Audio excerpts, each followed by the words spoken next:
पिछला जब विधानसभा चुनाव हुआ था तो आम आदमी पार्टी ने आपको मुख्यमंत्री के उम्मीदवार के तौर पर पेश किया था। अब आप भाजपा में हैं, कितनी खुशी आपको हो रही है भाजपा में आने से? क्योंकि राजनीति संभावनाओं का खेल होता है, महत्वाकांक्षा का खेल होता है। तो क्या आपको अपना फ्यूचर लग रहा है यहाँ? हम सब इंसान हैं, कहीं ना कहीं तो इंसान जब कोई फैसला लेता है तो एरर भी करता है। कि कर्नल साहब जब से बीजेपी में आए तब से बहुत शांत हो गए हैं। वो जो उत्तराखंड के मुद्दे हैं, जो यहाँ के पहाड़ियों के आम मुद्दे हैं, उनको नहीं उठा पाते, वो बोल नहीं पाते अपनी बात, अपनी मन की।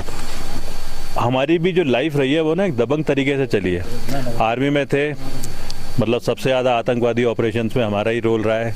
शरीर में अभी भी गोलियां लगी हुई हैं। आज भी हमको कई फेसबुक में बोलते हैं कि तुम तो कहाँ हो। कुछ नए लोगों को टिकट मिल सकता है लोकसभा के दौरान। तो सर, अगर पार्टी आप पे भरोसा जताती है और आपको मैदान में उतारना चाहेगी, आपसे डिस्कस करेगी, तो क्या मंशा रख रहे हैं सर आप? कि अगर हमको किसी अपॉइंटमेंट में भेजा जाएगा, चाहे वो ऑर्गेनाइजेशन की तरफ से हो, चाहे इलेक्शन लड़के और अभी जो एमपी के चुनाव उसमें हो, तो हम दोनों की दोनों जिम्मेवारियां जिस तरीके से पार्टी देगी उसको निभाने के लिए बिल्कुल तैयार है। पौड़ी लोकसभा और टिहरी लोकसभा दोनों आपकी कर्म भूमि रही है। उत्तरकाशी में भी आपने नीम के जरिए काम किया और रुद्रप्रयाग के केदारनाथ में भी आपने काम किया। अगर पार्टी अगर आपको कहेगी तो कौन सा आपको बेटर लोकसभा लगती है, जहां पर आप चाहोगे कि वहां पर आप अच्छा कर सकते हैं? आप बोल रहे हैं टिहरी और पौड़ी की, तो मैं खाली टिहरी और पौड़ी नहीं बोलूँगा, मैं बोलूँगा पूरे उत्तराखंड का। भारतीय जनता पार्टी तो पूरे उत्तराखंड की तरक्की देखना चाहती है, तो उसमें ये 5 लोकसभा हैं, पाँचों की पाँचों लोकसभा में एक साथ बहुत अच्छे तरीके से प्रोग्रेस कैसे होनी चाहिए, उसके लिए मैं हर जगह जाने के लिए तैयार हूँ। नमस्कार दोस्तों, पहाड़ी खबरनामा पर आप लोगों का स्वागत है। और आज हमारे साथ जो स्पेशल गेस्ट हैं वो किसी पहचान के मोहताज नहीं हैं। केदारनाथ पुनर्निर्माण के योद्धा, करमवीर केदारनाथ के जो नीम पर्वतारोहण संस्थान है उसके पूर्व प्राचार्य, और वर्तमान में मैं कहूँ तो भाजपा के वरिष्ठ नेता और प्रवक्ता कर्नल अजय कोठियाल साहब, वो हमारे जो स्पेशल गेस्ट हैं। सर, स्वागत है आपका पहाड़ी खबरनामा पर। बहुत बहुत धन्यवाद। और आपसे मुलाकात भी किस जगह पे हो रही है जहाँ पे कि एक ताकत का स्थान है, जहाँ पे कि देवी यहाँ से बैठ करके और पूरे उत्तराखंड को, पूरे देश को आशीर्वाद देती है। बहुत बहुत धन्यवाद आपका। सर, क्योंकि लोकसभा चुनाव की तैयारियां चल रही हैं, अगले महीने लोकसभा चुनाव भी हो जाएंगे, क्या लग रहा है इस बात का समीकरण आपको? क्या किस तरह की हवा दिख रही है आपको? देखो, जिस प्रकार से नरेंद्र मोदी जी के नेतृत्व में जैसे वो उन्होंने काम करे, गवर्नमेंट ने काम करे 2 टेन्योर के अंदर, तो अभी तो यह है कि जगह जगह जिस प्रकार से लोगों को बेनिफिट हुआ है, जैसे एक समझा करके समाज को हमने अपनी प्रोग्रेसिव कैसे बनानी है सोसाइटी को, उन सब चीज़ों को देखते हुए और कुछ ऐसे डिसीजन जो कि कहते हैं बड़े मुश्किल होते थे, उन डिसीजन को लेने के कारण बड़ा साफ दिख रहा है कि जनता जो है ना वो बड़े क्लियर तरीके से इस गवर्नेंस को समझ गई है। आप देखिए आर्टिकल 370, मतलब मैं तो एक फ़ौजी हूँ ना, जम्मू कश्मीर में जब नौकरी करी हमने तो हम देखते थे कि छोटे बच्चे के अंदर तो कोई धर्म, कोई आतंकवाद, कोई चीज़ ऐसी आती नहीं है, लेकिन छोटे बच्चे से वहाँ पे जब हम ना अचानक पूछते थे, हमारे पास हथियार होता था, इसे क्या बोलते हैं, तो बोलते हैं कि ये जन्नत में ले जाने वाला एक हथियार है जो अल्लाह पाक ने दे रखा है। उस बच्चे के विचार को ऐसे बदली कर दिए गए। उसके बाद में हमें लगता था यार ये आर्टिकल 370 क्या है, कैसे ये ना हमारे देश से इस जगह को अलग करके और बच्चों के विचार को इस तरीके से बना रहा है। उसके ऊपर डिसीजन लिया गया, आर्टिकल 370 रिमूव हुआ, लेकिन खाली रिमूव नहीं हुआ, उसके साथ में कैसे वहाँ पे आज तरक्की देखने को मिल रही है। जगह जगह आप देखो तो खेल, स्पोर्ट्स, पूरे जम्मू कश्मीर में ना स्पोर्ट्स की फैसिलिटीज़ बढ़ती जा रही हैं। जगह जगह देखो वहाँ पे टूरिज़्म के सेक्टर में काम हो रहा है। जो मुसलमान हैं अच्छे तरीके से आज नमाज़ पढ़ने के लिए, जैसे बोलते हैं ना जुम्मे की नमाज, शाम की नमाज होती है, जुम्मे की ईशा की नमाज, शाम की नमाज में तो कोई बाहर भी नहीं निकलता था। आज तो वहाँ मस्जिद अच्छे चल रहे हैं, लोग जाकर नमाज पढ़ रहे हैं, मौलवी खुश हैं, वहाँ पे टूरिज़्म इतना ज़्यादा बढ़ रहा है। ऐसी चीज़ें जब देखने को मिल रही हैं, गवर्नेंस के जो मॉडल हैं, ये जो हमारा अभी राम मंदिर, पता नहीं कब से हमारी भावनाएं थी, आज राम मंदिर को एक बहुत अच्छे तरीके से खाली धार्मिक स्थान ही नहीं, इतने सारे लोगों को रोज़गार देने का जरिया, सारे के सारे इंसान जो है उनको जोड़ने का तरीका, वो सब चीज़ें जो हो रही हैं, तो जनता उससे वाकई में काफ़ी ज़्यादा खुश है। और बड़ा साफ दिख रहा है कि सरकार किस प्रकार से इस इलेक्शन में आगे जा कर के बहुत अच्छे तरीके से आगे आएगी। सर, पिछला जब विधानसभा चुनाव हुआ था तो आम आदमी पार्टी ने आपको मुख्यमंत्री के उम्मीदवार के तौर पर पेश किया था। अब आप भाजपा में हैं, कितनी खुशी आपको हो रही है भाजपा में आने से, और क्या लग रहा है आपको यहाँ पर आगे आप अगर, क्योंकि राजनीति संभावनाओं का खेल होता है, महत्वाकांक्षा का खेल होता है, तो क्या आपको अपना फ्यूचर लग रहा है यहाँ? देखो क्या है, कई बार हम सब इंसान हैं, कहीं ना कहीं तो इंसान जब कोई फैसला लेता है तो एरर भी करता है। हमें भी लगा कि शायद हमने ना एक फ़ैसला लिया है, कुछ मकसद थे उसके, लेकिन जब हमें दिखा कि आम आदमी पार्टी में जाने के बाद में जो सोच करके हमने देखा था कि जो उत्तराखंड के मुद्दे हैं उनको लेके चला जाएगा, वो तो ना टोटली डाइवर्टेड थे। अब वो तो एक चीज़ हो गई, उसके बाद में हम जो हमारा बेसिक है, एक फौजी बैकग्राउंड है और जो हमारे घर की सोच है, आज हम भारतीय जनता पार्टी में हैं। मैं आपको उदाहरण दूंगा, जिस दिन मैंने बीजेपी ज्वाइन करी, सबको पता है हमारी शादी नहीं हो रखी है, हमारा छोटा भाई है, उसकी 2 लड़कियां हैं, तो मैं बीच में ना कई बार जब बसंत विहार में देहरादून में हमारा घर है, लंच करने जाता हूँ, तो छोटी लड़की जो है हमारे भाई की, वो 8वीं क्लास में है।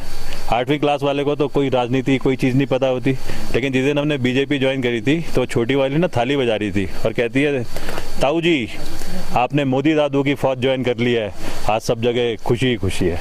तो इससे बढ़िया और चीज़ क्या बता सकता हूँ मैं आपको। लेकिन सर, लोग ये कहते हैं कि कर्नल साहब जब से बीजेपी में आए तब से बहुत शांत हो गए हैं। वो जो है, जो उत्तराखंड के मुद्दे हैं, जो यहाँ के पहाड़ियों के आम मुद्दे हैं, उनको नहीं उठा पाते, वो बोल नहीं पाते अपनी बात, अपनी मन की। क्या है कि कहीं ना कहीं हमारी भी जो लाइफ रही है वो ना एक दबंग तरीके से चली है। आर्मी में थे, मतलब सबसे ज़्यादा आतंकवादी ऑपरेशंस में हमारा ही रोल रहा है, शरीर में अभी भी गोलियां लगी हुई हैं, माउंट एवरेस्ट पहाड़ जो होता है उनमें चढ़ने के हमको मौके मिले, तो ये सब ना बड़े चैलेंजिंग टाइप का इन्वायरमेंट होता है। तो उसमें हमें हमेशा दिखता है कि जब हमने कोई चीज़ करने की कोशिश करी तो कुछ ना कुछ तो ऐसे होते हैं जो हमको एक तरीके से, एक नज़रिए से देखने की कोशिश करते हैं। आज भी हमको कई फेसबुक में बोलते हैं कि तुम तो कहाँ हो, तो उसको तो मैं एक ही तरीके से देखता हूँ जो मैंने फ़ौज में सीखा है, कि आप अगर किसी मकसद की तरफ चल रहे हैं तो वो उस चीज़ का उदाहरण है कि फ़ौज की एक टुकड़ी जा रही है युद्ध करने के लिए, उसे पता है सामने टारगेट है, सामने दुश्मन बैठा है, सामने से ना गोली भी चलेगी। अब आप चल रहे हो उस दिशा में, सामने से गोली नहीं चल रही, तो उसके ना 2 ही कारण हो सकते हैं, या तो आपकी दिशा गलत है या फिर आप एम्बुश में फंसने जा रहे हो। तो कोई ना कोई हमको बोलने की कोशिश करता रहता है, पर ये वो लोग हैं जो फेसबुक में अपने प्रोफाइल को लॉक करके रखते हैं, जिनको तरक्की की जानकारी नहीं होती। आज बीजेपी में तो सारे कार्यकर्ता एक संगठित रूप से, एक जो जिस प्रकार से संगठन अपनी मजबूती धीरे धीरे करके पन्ना लेवल तक और गांव के घर घर लेवल तक जा रहा है, उसमें कार्रवाई करके और बड़ा खुश है और बड़े तरीके से अपना योगदान देने की कोशिश कर रहा है। उसी में एक रोल हमारा भी आता है, जहाँ पे हमारा रोल है उसको अच्छे तरीके से लेकर के चल रहे हैं। ये भी माना जा रहा है सर कि क्योंकि इस बार कुछ नए लोगों को टिकट मिल सकता है लोकसभा के दौरान, तो सर अगर पार्टी आप पे भरोसा जताती है और आपको मैदान में उतारना चाहेगी, आपसे डिस्कस करेगी, तो क्या मंशा रख रहे हैं सर आप? देखो क्या है कि अपने को इलेक्शन में लड़ कर के और कोई अपॉइंटमेंट में लेना, ये एक महत्वाकांक्षी तरीके से तो हमारी कोई इच्छा नहीं है, लेकिन ये ज़रूर है, हम ये समझते हैं कि अगर हमको किसी अपॉइंटमेंट में भेजा जाएगा, चाहे वो ऑर्गेनाइजेशन की तरफ से हो, चाहे इलेक्शन लड़के और अभी जो एमपी के चुनाव उसमें हो, तो हम दोनों की दोनों जिम्मेवारियां जिस तरीके से पार्टी देगी उसको निभाने के लिए बिल्कुल तैयार है। अगर पार्टी जिसको भी यहाँ से खड़ा करती है, जिस भी जगह से उत्तराखंड में, बाकी हम उसको पूरा सपोर्ट करने के लिए तैयार है। अच्छा सर, सरकार की बात करें, उत्तराखंड में जो धामी सरकार है, अब तक का जो कार्यकाल उसका रहा, किस तरह से आप उसको लेते हैं? कितना जनता के लिए, आम जनमानस के जो मुद्दे थे उन पर वो खरा उतर पा रहे हैं?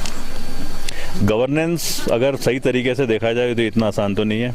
बहुत सारे समय समय पे बहुत सारे चेंजेस लाने की ज़रूरत पड़ती है, और वो कैसे ज़रूरत पड़ती है, इंट्रोस्पेक्शन करने की ज़रूरत होती है कि ठीक है, कभी उत्तराखंड बनाता है एक अलग स्टेट यूपी से अलग होकर के, अब वो क्या सही दिशा में चल रहा है, सही दिशा में अगर लगता है कि समय पे नहीं पहुंच पा रहा है तो फिर कुछ चीज़ें चेंज करने की ज़रूरत पड़ती है। वो जो डिसीजन है ना, बड़े स्ट्रांग होते हैं और थोड़े टाइम टेकिंग तो होते ही हैं। आप देखिए धामी सरकार किस तरीके के डिसीजन ले रही है। इतने सारे युवाओं के पेपर लीक्स जब होने शुरू हुए तो उन्होंने तो उस पर जो नियम बनाने शुरू करे, उस नियम का सबसे बड़ा उदाहरण तो ये बोलूँगा, बहुत सीनियर अधिकारी वो भी बंद है और आज तक जेल में बंद है। वो जो एक सिस्टम क्रिएट करा गया, अभी लेटेस्ट है ये जो यूनिफॉर्म सिविल कोड है, यूनिफॉर्म सिविल कोड कितना ज़्यादा बेनिफिशियल है महिलाओं को खासकर, और सारी कम्युनिटीज़ को। मतलब इसमें कोई ऐसा नहीं होता कि कोई बोलता है कि किसी को टारगेट करा जा रहा है, वैसा तो है नहीं, यूनिफॉर्मिटी होनी चाहिए। लेकिन वो फैसला लेने के लिए आज के समाज में एक इफेक्टिव गवर्नेंस, एक समझदारी, उसके पीछे रिसर्च, और उसके बाद में ना जो डॉक्यूमेंट करा जाता है उसकी एक तरतीब होनी चाहिए। तो ये सब चीज़ें जो करने की जो क्षमता रख रही है, उसी से दिखता है कि गवर्नमेंट जो है ना वो खाली एक तो लाभार्थी स्कीम होती है उनको तो कर ही रही है लोगों के लिए, लेकिन उसके साथ में गवर्नेंस के तरीके को कैसे स्ट्रॉन्ग कर रही है, उसमें साफ दिखता है कि धामी सरकार किस तरीके से समाज के बीच में एक्सेप्ट हो रही है। आप उत्तरकाशी में देखिए, अभी रिसेंटली धामी जी गए थे, बाकी तो ठीक है, महिलाएं किस प्रकार से एक मास मूवमेंट उनका वहाँ पे दिखाई दिया। अभी कुछ दिन पहले वो चमोली गढ़वाल के एरिया में थे, गोपेश्वर के एरिया में, इसमें गौचर के एरिया में थे। जिस तरीके से फौजी आ रखे थे, जिस तरीके से महिलाएं आ रखी थी, युवा आ रखे थे, ये सब इंडिकेटर्स होते हैं कि कैसे उनकी एक्सेप्टेबिलिटी बढ़ रही है। और वो उसके बावजूद कि सब लोग जो आते हैं ऐसे उसमें पहाड़ी इलाके में, पता नहीं कहाँ किस किस घाटी से आते हैं, इतना आसान नहीं होता आना, उसके बाद अपना एक्सेप्टेंस दिखा रहे हैं। सर, लोकसभा की बात की जाए तो पौड़ी लोकसभा और टिहरी लोकसभा दोनों आपकी कर्म भूमि रही है। उत्तरकाशी में भी आपने नीम के जरिए काम किया और रुद्रप्रयाग के केदारनाथ में भी आपने काम किया। अगर पार्टी अगर आपको कहेगी तो कौन सा आपको बेटर लोकसभा लगती है जहां पर आप चाहोगे कि वहां पर आप अच्छा कर सकते हैं? देखो, ये आज क्या है, पार्टी ना एक बहुत अच्छे तरीके से पार्टी ने अपने को ऑर्गेनाइज कर रखा है। पार्टी के जो स्कीम्स हैं, पार्टी के जो लोगों को जिसके जो लाभ हैं, और किस प्रकार से मोदी जी जो हैं वो हर जरिए से डायरेक्टली भी लोगों को कन्वे करते हैं बातें, तो उससे ना सबके अंदर जो कॉन्फिडेंस बढ़ता है, वो एक ऐसा सिस्टम बन गया है कि पूरी पार्टी के साथ ही लोगों की एक भावनाएं जुड़नी शुरू हो गई है बहुत अच्छी। मैं समझता हूँ कि प्रधानमंत्री मोदी जी, अमित शाह जी, बीजेपी की जो सिस्टम है जो काम करने के, और जो बीजेपी की जो सोच है, यहाँ के जो मुख्यमंत्री हैं धामी जी, सबके जो एक तरतीब है काम करने के लिए, उसमें एक इफेक्टिव तरीके से मैं अपना रोल अदा कर सकता हूँ। अगर पार्टी समझेगी कि हमें चुनाव लड़ना है तो हम उस तरीके से उसको पक्का आगे लेकर के चलेंगे। लेकिन साथ में जो मैं दूसरा बोल रहा था कि अगर किसी को भी लड़ाया जाता है, उसमें जरूरी नहीं है कि अजय कोठियाल, कोई भी लड़ सकता है, पूरा का पूरा संगठन जिसमें शामिल मैं भी हूँ, सबके सब एक साथ वो लेके चलेंगे उसको। और दूसरी बात है, आप बोल रहे हैं टिहरी और पौड़ी की, तो मैं खाली टिहरी और पौड़ी नहीं बोलूँगा, मैं बोलूँगा पूरे उत्तराखंड का।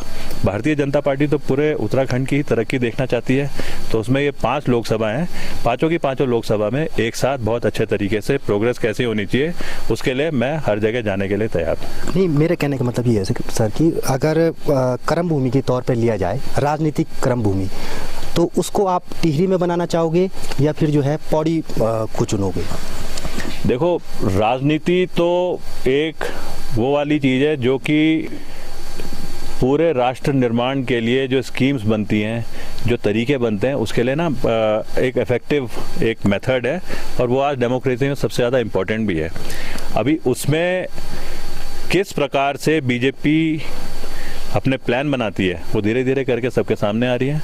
मैं आपसे ये शेयर करना चाहता हूँ कि हमारी कर्म भूमि वाकई में पूरा उत्तराखंड रही है।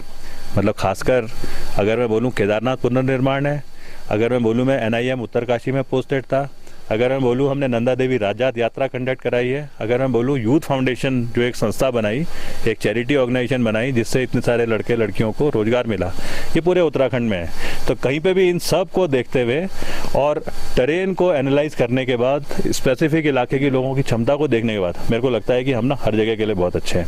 इसको अब ये ना लेके चल सकते हैं हम खाली कि इलेक्शन लड़ने की बात। आखिरी में इलेक्शन लड़ने का मकसद क्या है? एक अच्छा उत्तराखंड, एक अच्छा राष्ट्र का निर्माण हो, उसके लिए सब जगहों के लिए फिट है। सर, आपके बहुत सारे जो युवा हैं वो आपकी ओर देखते हैं, क्योंकि आप जो है यूथ फाउंडेशन चलाते हैं, उनको अवसर देते हैं एक सेना में भर्ती होने के लिए, उनको ट्रेन करते हैं। क्या उनके लिए आगे सोचा है सर आपने, क्योंकि बहुत उम्मीदें उनकी आपसे रहती हैं?